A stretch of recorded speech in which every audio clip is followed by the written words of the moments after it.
रुकी हुई घड़ी, एक खौफनाक कहानी। चयन को अपनी कलाई घड़ी से अजीब लगाव था। ये घड़ी उसे उसके दादाजी ने दी थी और वो हमेशा कहा करते थे, ये घड़ी सिर्फ समय नहीं दिखाती, ये समय का राज भी जानती है। पहले तो चयन ने इसे मजाक समझा, लेकिन फिर एक रात कुछ अजीब हुआ। ठीक 2:17 AM पर उसकी घड़ी रुक गई। चयन सोचा शायद बैटरी खत्म हो गई होगी।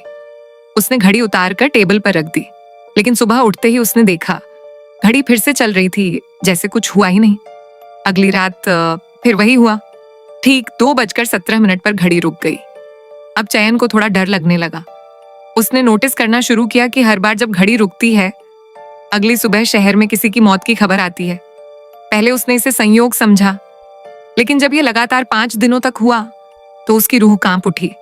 अब हर रात 2:17 का इंतजार उसे डराने लगा। एक रात उसने फैसला किया, आज वो जागेगा और देखेगा कि उस समय होता क्या है। घड़ी ने जैसे ही 2:17 बजाए, घड़ी रुक गई और तभी कमरे का तापमान अचानक गिर गया। हवा ठंडी हो गई और खिड़की अपने आप खुल गई। चयन ने कांपते हुए पीछे मुड़कर देखा। कमरे के कोने में एक धुंधली सी परछाई खड़ी थी। वो धीरे धीरे उसकी तरफ बढ़ने लगी। चयन का दिल जोर जोर से धड़क रहा था।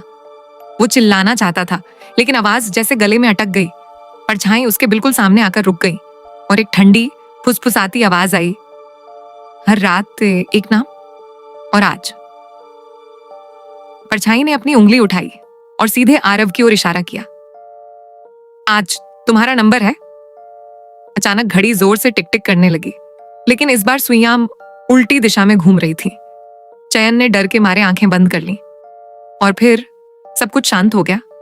सुबह जब लोगों ने उसके कमरे का दरवाजा खोला, चयन बिस्तर पर पड़ा था, बिल्कुल शांत।